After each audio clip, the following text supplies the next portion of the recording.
Here we are on a level 6 type question. We have line AB is y is equal to negative 7 over 20x minus 137 over 20. Line CD is y is equal to negative 6/7 x minus 59 over 7. We have to graph these two lines. I'm going to write down what the A is and what the B value is in both cases. Negative 7 over 20 equals negative 7 over 20, which is negative 0.35. And for the B value is equal to negative 137 over 20, which is negative 6.85. Then we have equals negative 6 over 7 for the A of line CD. For the B of line CD is equal to negative 59 over 7, which is negative 8.428. For my first line, go to my B first, and I can't get right to 6.85 right away. I'm going to go to negative 6. Then I'm going to deal with the slope the way I normally do. The slope is negative 7 over 20. I'm going to move over 20 steps in the x direction. So my delta x, my delta y is down 7, so I'm going to move down 7. 1, 2, 3, 4, 5, 6, 7. This isn't our line because our line is supposed to go through negative 6.85. I'm going to double click on the magnifying glass to zoom in, hit the translation button, hold down the shift key, and press the up. So I'm lifting the graph up.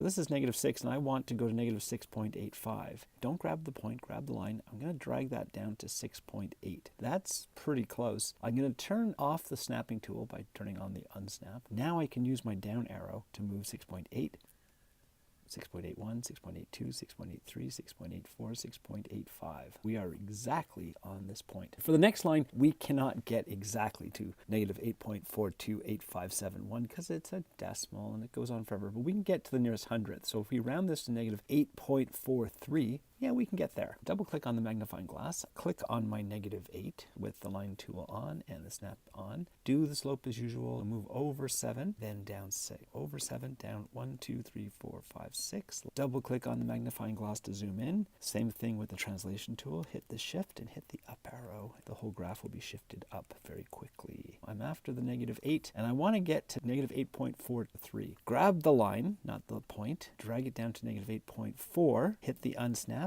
and then go down 1, 2, 3 steps. So that's negative 8.43. That's as close as we can get. Double hit the magnifying glass to zoom out. We can see that our intersection is negative 3 point something and negative 5 point something. You don't have to do this. This is just for us. Negative 3.1-ish. This is what I think it's going to be, and negative 5.7.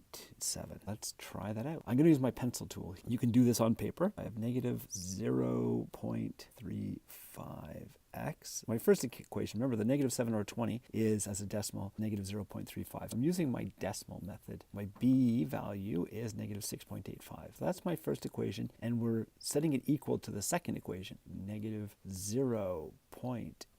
I'm just going to write to the second decimal place. You can write 8.5 or 8.6. I'm going to write the 5 just so I can recognize that it's this number. I'm not rounding it because I'm not going to use the 0.85. I'm going to use the full decimal here. X and then minus the 8.4. I want to get all my x's on one side. I have slightly more x's on this side. It really doesn't matter which side you get rid of them from. I'm going to get rid of this x here. I'm going to 0.85x to both sides. Then I want to get rid of this negative 6.85. I'm going to add 6.85 to this side to get rid of it, and I have to add it to this side as well to keep it balanced. 6.85. Negative 0.035, and I am adding to that 0.85. I'm going to subtract it. Okay, subtracting a negative is the same as adding the positive. We end up getting 0.5, which you would expect. 0.8, take away 0.3, 0.5, there you go. I'm going to do the same thing here. I'm going to add the 6.85 to the negative 8.42. This number, take away negative 6.85, and we're adding the 6.85. That gives us negative 1.57. 0.5x is equal to negative 1.57. I want to get rid of this 0.507, which is multiplying the x. I'm going to divide both sides. 0.507 divided by 0.507. So that gives us x is equal to negative 1.57, this number, divided by the 0.507. This is our x value, and it's negative 3.11. And I was expecting something around negative 3.1. To get the y value, I'm just going to use one of these two equations. It doesn't matter which. And I'm going to replace the x value in it with this number. I'm going to just use the top one. It's equal to this a value, which we have right here, which is 0.35, times the x value, take away, I'm adding to it the b value, plus the b-value. And that gives us negative 5.7. And look what I predicted, negative 5.7. It's really negative 5.76. It's closer to negative 5.8. I think that's my answer, and I press return to check to see if I'm right.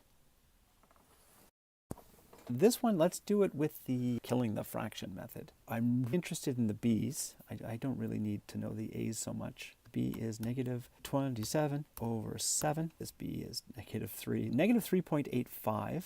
There's my negative 3. My slope is 5, 7. I'm going to move over 7, up 5. 1, 2, 3, 4, 5. Then double click on the magnifying glass to zoom in. Hit the shift and move the graph up. We have negative 3. And I want to get to negative 3.85. I'm going to grab my line and drag it down to negative 3.8. Snaps to that. I want to get to negative 3.8. It's really closer to 3.86. The 7 would tell the 5 to round up to a 6. I'm going to click the unsnap tool, go down 1, 2, 3, 4, 5, 6 steps. Double click the magnifying glass to zoom out. Let's do the other line. This one's straightforward. The b value is negative 3. I'm just going to click on my line tool and my snapping tool, drag my c to 3. My slope is negative 6. So that means my delta x is 1 and my delta y is 1, 2, 3, 4, 5, 6. We can see the intersection. The x value is really close to 0. It's going to be around positive 0.1. I'm going to say 0.1 in the x direction. In the y direction, not quite 4, so 3.8 something, maybe? Negative 3.8. This is what I'm thinking it is. I'm using the comparison method. 5/7 x take away the 27 over 7 is equal to, at this point, these two lines are equal, so it's equal to negative 6x minus 3. And I'm going to multiply all those things by the lowest common denominator, which is 7. 7 times this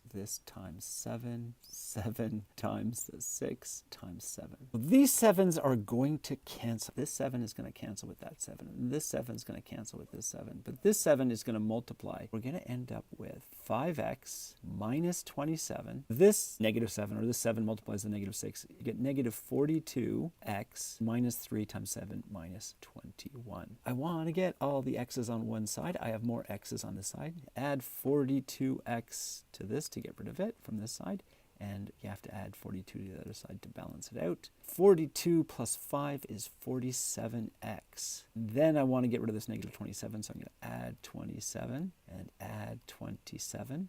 And that's going to give us 6 on the other side. 47x is equal to 6. X must be 6 over 47. Get that as a decimal, is equal to 6 over 47. And the y value, I'm going to use the easier of my two equations, this one. It's going to be equal to negative 6 times the x value, take away 3. Let's have a look to see if our x and y corresponds to our prediction.